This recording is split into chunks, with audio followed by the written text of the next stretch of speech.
Hey, my beautiful YouTube family, my family of believers in Christ. So, God has instructed me to make a part 2 to the video that I did yesterday, because there's things that I need to say when it comes to the topic of anger, rage, fury, madness, and sadness. So, I hope you having a lovely, beautiful day today. I'm doing this video before I go into work, because I gotta work even when I'm not at work working my regular job. I gotta work. Amen. I was a little comfortable right now because I had my shirt unbuttoned, but God said, button your shirt because you're looking like Chi-Chi get the yayo. But we digress and we elevate.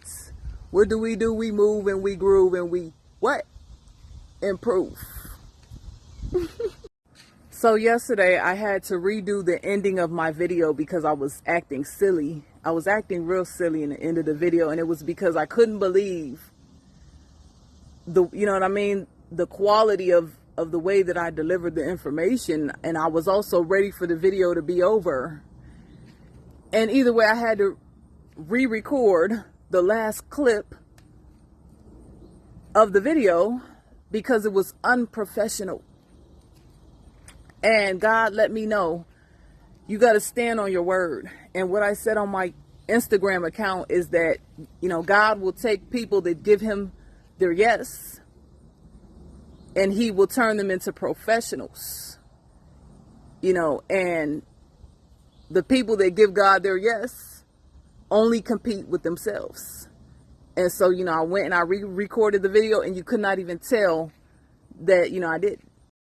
And when I say that you couldn't tell that I did, I'm referring to the time lapse, because I was afraid that if I try to re-record the end of the video, you could tell it just wasn't going to blend well together. It just wasn't going to mesh very well together. Like it would, it would just offset the whole video. It would just ruin the whole video. But I trusted God. And I did it anyway. And I erased the old clip and I recorded a new one and added it on there and then re-uploaded the video to YouTube.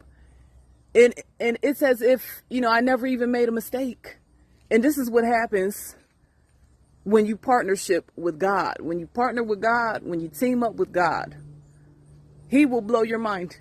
He will do things through you for your good that will blow your mind. Now let's get into this video. I was just about to record these birds that are sitting over here behind me, because I feel like they're my audience, like they're listening to me, they're supporting me. And I know y'all get tired. Some of y'all probably get tired of me mentioning the animals all the time. But I couldn't be a host for Animal Planet, so I had to do this instead.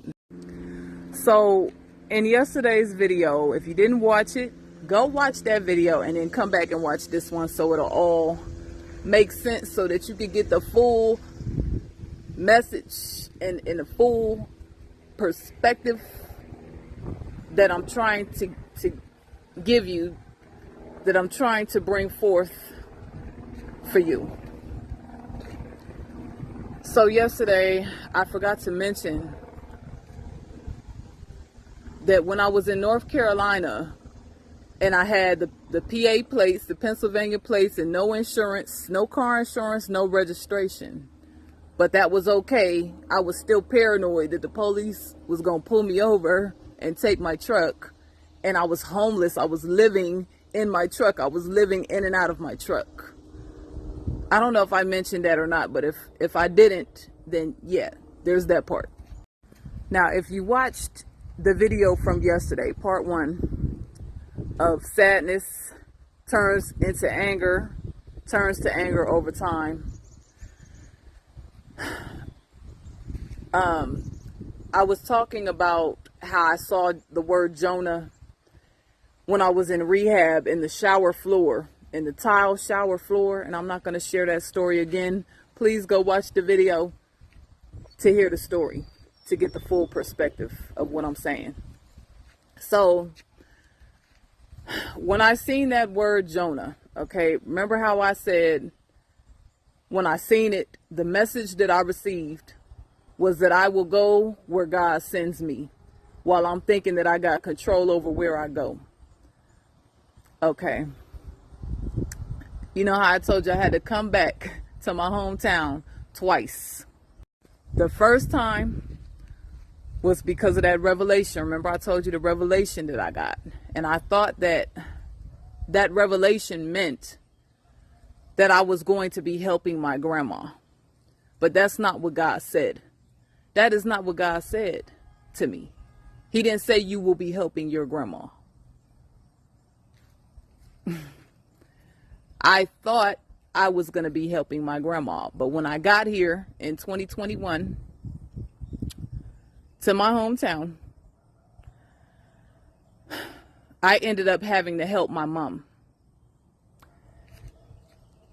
And I know that if God would have said that to me, if he would have said, you're going to have to help your mom, that's why you got to go back to your hometown, I would have, I would have ran just like Jonah. And I would have ran because of all the sadness that my mother caused me, because of the way that the sadness turned into anger and rage and fury and vengeance over time. I would have ran because of the sadness and the pain that my mother caused me.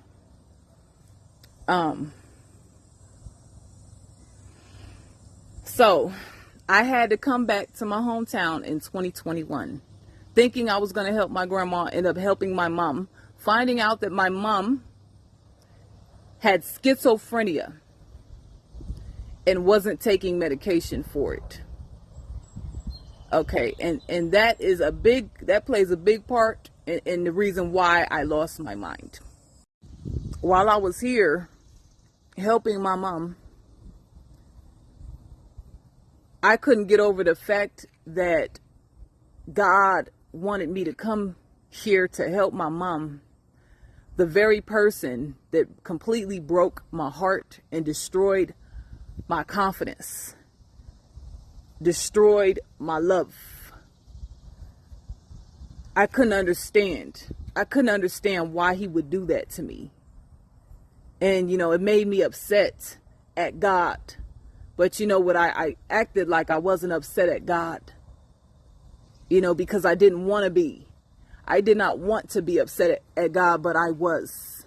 And eventually I had to admit that I was.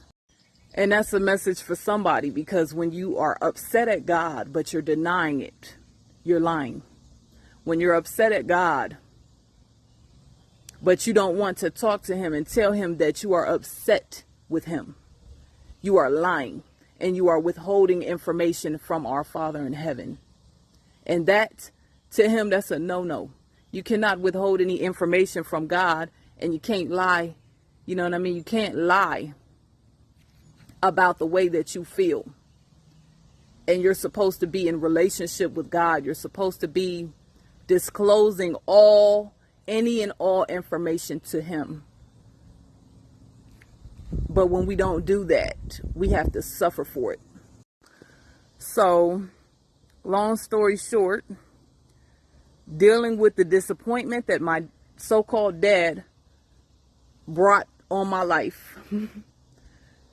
Dealing with the disappointment that my so-called dad brought on my life. Dealing with the disappointment that my mother brought on my life. I lost my mind having to care for the very person that was the first person to break my heart, which was my mother. I couldn't handle it. It was too heavy. It was too heavy of a burden. So I ended up getting in trouble with the police because I couldn't handle the burden of feeling like I have to care for my mother. I have to be responsible for her. And she can't be responsible for herself. But when I needed her, she wasn't there for me. So I got my second offense DUI charge after I did the magic. I did the magic in December 2021. I did the magic in December 2021. And I got the DUI charge, I think, in May 2022. So anyways, and before I did and after I did the magic, I ran into the police another time. Okay. So basically, I lost my mind and I ran into the police 3 times. I was told by the police officer that if I left Pennsylvania without taking care of, not knowing if I got a DUI or not, because I was getting kicked out of my apartment, so I had to leave, and I said, I'm going to North Carolina. Like, that's just that. I didn't tell him that, but I was telling myself that. And I had that set in my mind. That's where I'm going. That's where I wanted to go. Before I got the revelation from God, I wanted to go to North Carolina. I said, that's where I'm going. Like, period.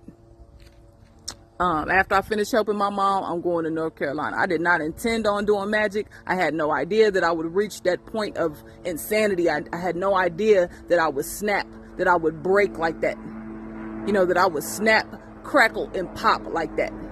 I had no idea that that's what would happen in my life. That I would get to that point to do something like that. Even still to this day, it's like, wow, you actually did that. Like, wow, you actually did that. I still can't believe I did that. And the thing about being a seed, that we have to remember is that a seed has to crack. It has to pop. It has to break. It has to crackle open. After so long of being underground, being in the darkness, it has to bust. It has to crack open in order to grow, in order to get to see the light, the sun. So yes, this is what happened, right? So regardless of the fact that I could possibly have a warrant out for my arrest, and I was just thinking it would be 1, not 3. I left and I went to North Carolina, and I was homeless in my truck for a year. I was so tired. I was so weary in my truck, homeless for that year. I was always thinking about my mom and how she treated me. Why my life had to end up looking the way that it was looking, being homeless in my truck with nowhere to go, with nowhere to stay, with nobody to talk to, nobody to call, with no friends, with no family to call, with no family to support me, with nobody on my side but God. Just me and God, just riding it out together. So you could say that God was not enough for me. I felt like God wasn't enough. I wanted people in my life, and I couldn't understand why God would have me suffer so many years being alone. Y'all, I would think a lot about why I decided to get an apartment in my hometown instead of just leaving and going to North Carolina when I saw that my mom was taking her medication and I felt like I didn't have to watch her anymore. I should have left. I said to myself, I should have left when I realized I didn't need to be there anymore. And maybe my life wouldn't look the way that it looks with the 3 warrants out for my arrest. As a result of the way that my dad treated me, I lost the hair on the side of my head. Now I have what looks like an undercut because I made it look like an undercut so that it doesn't look so bad. But I lost the hair on the side of my head, and that made me furious. That made me mad. So, over the years, my anger was just building up because it started as sadness. It was innocent. It was innocent. My emotions were innocent. But over time, they became evil and they became wicked. And it all had to do with influence. It had to do with the influence of demons upon my life. As a result of the way that my mother treated me, I lived with a scar on my face for 17 years, addicted to mirrors, addicted to looking at my reflection in car windows and store windows, ultimately ending up addicted to alcohol, ending up being an alcoholic that turned into a high-functioning alcoholic and then reverted and was just a regular alcoholic, but dealt with that in my life for 18 years on and off. I got my ASS kicked in an alley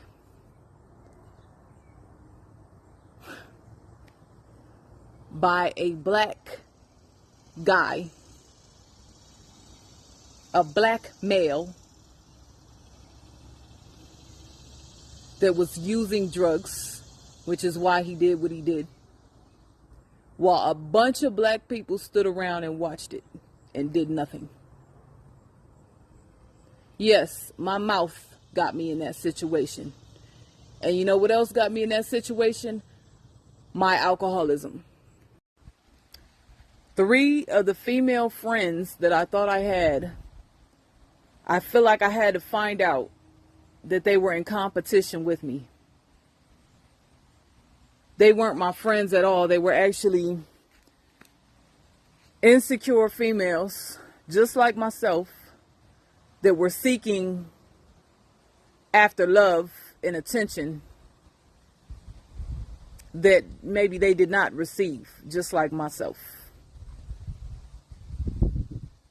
The only real true friend that I had that was a female, she has passed away.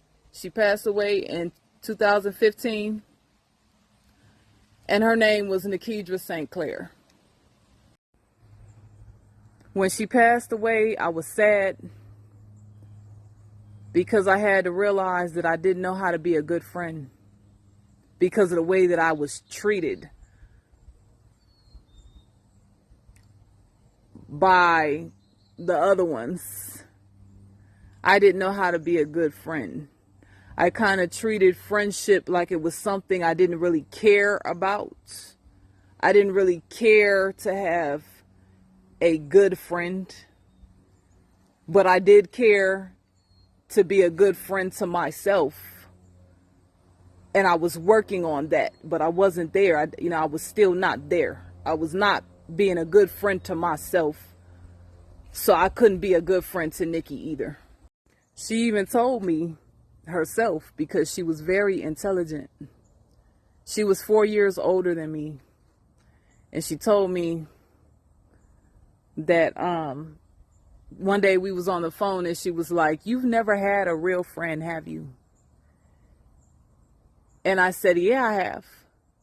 But I was just being defensive. Because sometimes to hear the truth, it hurts.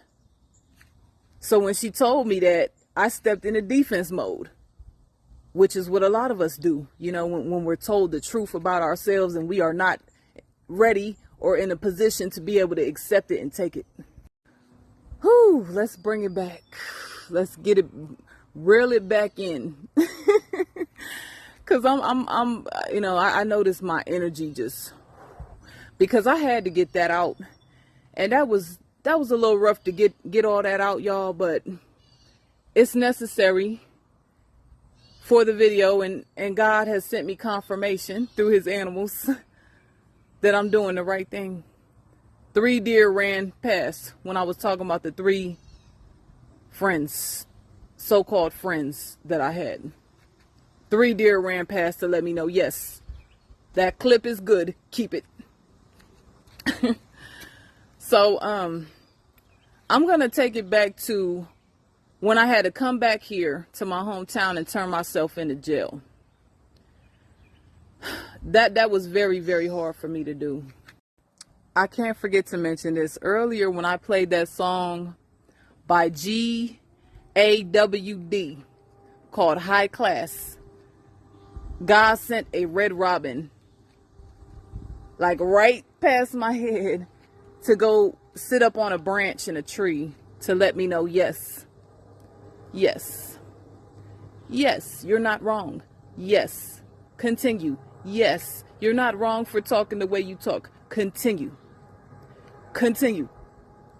So let's continue. Even the other day, I seen a blue jay. Bars. The other day, I seen a blue jay.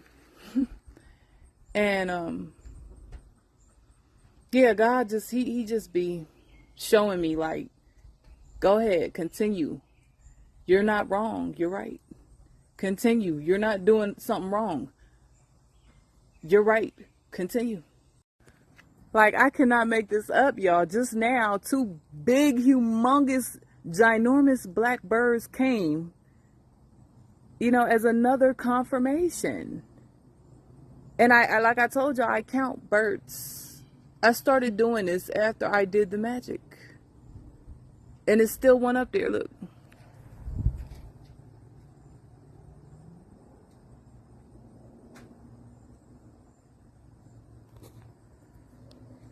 So I tell no lies, y'all. I don't got time for that. I don't got time to tell lies. Now, let's get back to the storytelling. So I had to come back to turn myself in, and I was furious about it because I like I said in part one, I could not stand the way that my life was looking. And then looking back on my life, it was just, you know, it was just too much. In jail, I was battling with the racism, the issue of racism in the particular town that I'm from. I was battling with it. And it overtook me. It overtook me, and I end up writing. God instructed me to write an apology to the inmates, and I end up apologizing to them and reading it, what I had written in my journal, which was embarrassing, you know, but God told me to do it, so I did it. I didn't want to do it. I did not want to do that. I was thinking that all the white girls in jail were racist. You know, I just wanted to hate them all.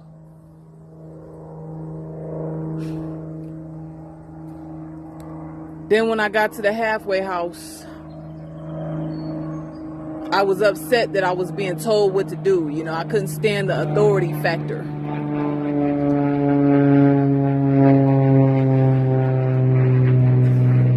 I couldn't stand the authority factor. Being told what to do, just like in jail, by a bunch of people that I don't know. You know, don't even know if they're qualified to be in the authoritative position that they're in, and they're telling me what to do. I couldn't stand it. I couldn't stand it. Same thing with the halfway house. Same thing. Okay, and then I get kicked out the halfway house, and I have to come back to my hometown again. So like I said in part one, I thought that when I got out of the halfway house, I thought that I would finish the program just like I did rehab. I thought when I finished the program and I got out of the halfway house, that I would be able to start my brand new life, you know, in a brand new different town, meeting brand new different people. But God said no. God said no. That's not the way it's happening. He actually brought me back to my hometown for a third time. This is where I currently am at. And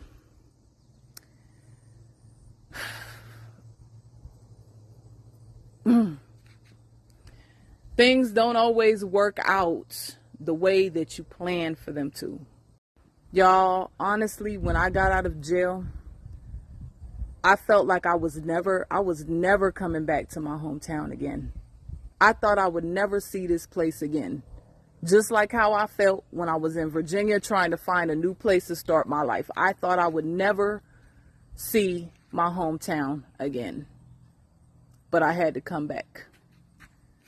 When I was in North Carolina, I was hoping, even though I knew, I had some legal issues in Pennsylvania, I was hoping I would never have to see my hometown again.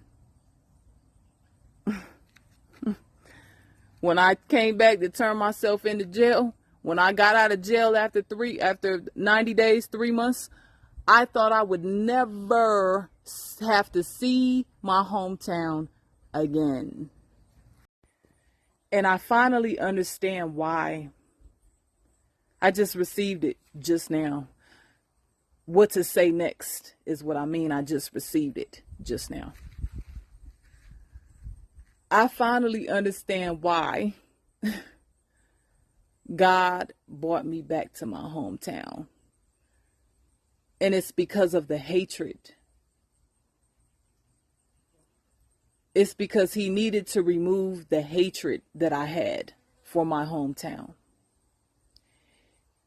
He needed to remove the hatred that I felt towards my own family. Starting with my mother. God told me to make this video without a filter on it, because God knows I don't care nothing about putting a filter on. I do it for the people that are going to focus more on my scars or my flaws, physical imperfections, than what I'm saying out of my mouth. The Bible says to be wise as a serpent and harmless as a dove. Sadness turns into anger over time. That anger multiplies over time into fury. And that fury multiplies over time into rage. And that rage multiplies over time into vengeance.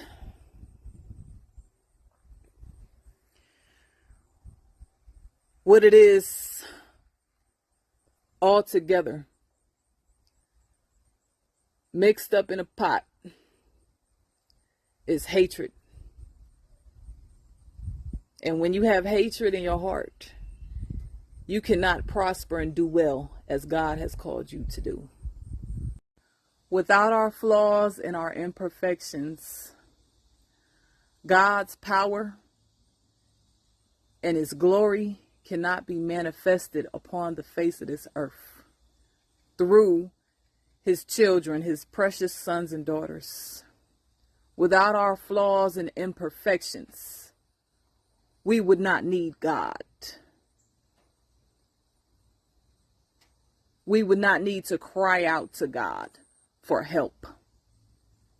We would not need to gain knowledge, wisdom, and understanding. I got some scripture to share with y'all. So it's out of the book of Corinthians, 2 Corinthians chapter 12, verse 9. I'm reading out of the King James Version Bible. And he said unto me, my grace is sufficient for thee, for my strength is made perfect in weakness. Most gladly, therefore, will I rather glory in my infirmities, that the power of Christ may rest upon me. So God has instructed me to get my Bible and go to chapter 41 in the book of Job. And just like Job, I had to be stripped of everything. I had to be stripped of everything that I had. Not once, not twice, not 3 times. I would say 4 times, legitimately. So chapter 41 in the book of Job is describing a sea monster that was created by God. This sea monster is a spirit from the marine kingdom. This sea monster is a dragon. It's like a serpent and a dragon combined, which is like a sea monster that lives in the seas and the oceans. It's humongous. It's enormous. It's like really, really, really, really big and really, really strong and powerful. And there's a lot of people that struggle with the Leviathan spirit and don't even know it, but I will leave that up to you to research for yourself. So, chapter 41 in the book of Job, I'm going to start at verse 1, and I'm just going to read down until I get to verse 8. So we read in chapter 41, the book of Job, verses 1 through 8. And it reads, "Can you pull in Leviathan with a fish hook, or tie down its tongue with a rope? Can you put a cord through its nose or pierce its jaw with a hook? Will it keep begging you for mercy? Will it speak to you with gentle words? Will it make an agreement with you for you to take it as your slave for life? Can you make a pet of it like a bird, or put it on a leash for the young women in your house? Will traders barter for it?" It says, "Will they divide it up among the merchants? Can you fill its hide with harpoons?" Meaning its skin with harpoons, or its head with fishing spears. If you lay a hand on it, you will remember the struggle and never do it again. Exclamation point. I believe within the deepest part of my inner being, within the depths of my soul, that I have overcome the spirit of Leviathan.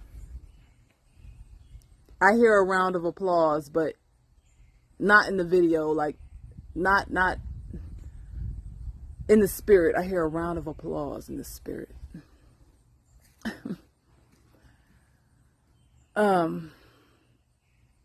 Sometimes I feel like being where I'm at here in my grandma's old house with my mother, that I'm still battling this spirit.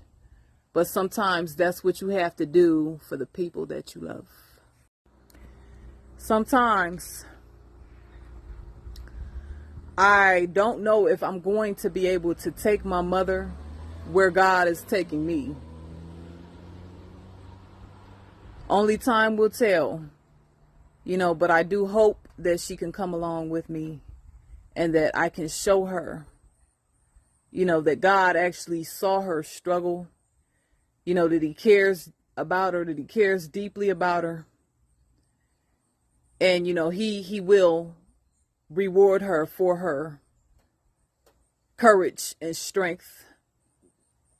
The fact that she has not given up, although she could have, a long time ago.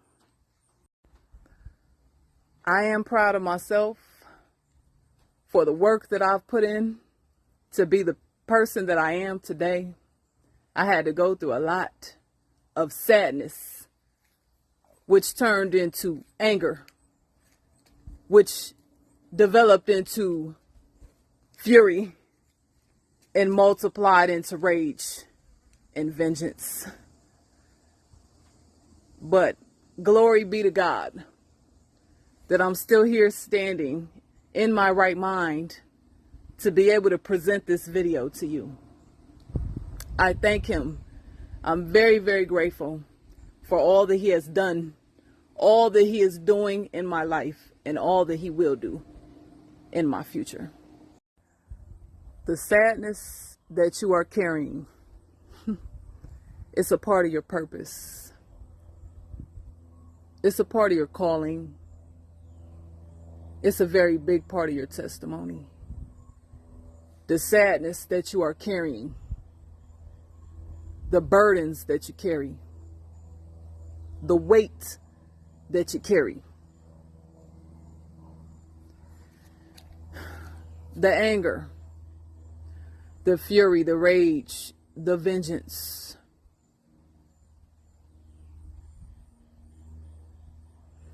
You can overcome these things. All you got to do is trust and believe in God's plan for your life. That's the end of this video. I'll see y'all next time.